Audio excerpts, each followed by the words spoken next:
Tim penyidik Subdit Harta Benda dan Tanah atau Harda Bangtah Reskrimum Polda Bengkulu kembali ungkap sindikat mafia tanah dengan modus memanfaatkan lahan perusahaan yang akan habis masa hak guna usahanya.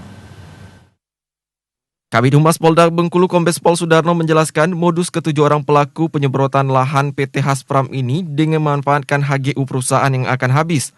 Mereka menganggap lahan dengan tujuan jika HGU tak diperpanjang mereka mendapatkan lahan tersebut. Kalau ini modus operandinya, mereka ini tanpa memiliki bekal apapun, surat juga tidak ada, kemudian hak juga nggak ada, mereka hanya masuk, beberapa orang ini, ada 7 orang ini, kemudian melakukan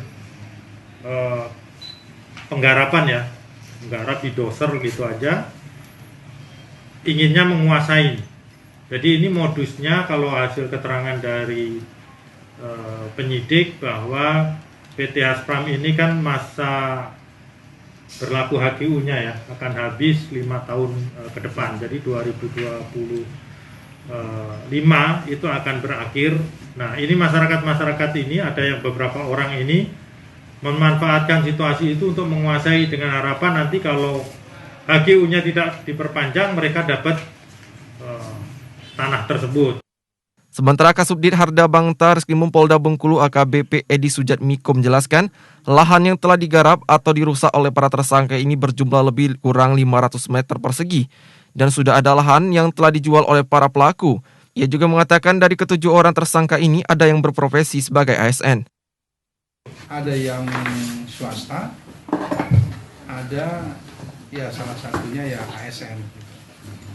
Ada yang PNS, Pak? Ya ini yang mungkin karena membeli. Jadi mereka yang masuk menguasai lahan, kemudian menggantikan pada orang lain, katakanlah itu upah garap di take over. AKBP Edi menambahkan dari sejumlah pelaku ada keterlibatan di kasus lain sehingga digolongkan dalam sindikat mafia tanah. Ketujuh orang tersangka tersebut yaitu GS, JN, AD, JA, JL, HI, dan JO. Sementara untuk tersangka inisial HI dan JO saat ini masih DPO.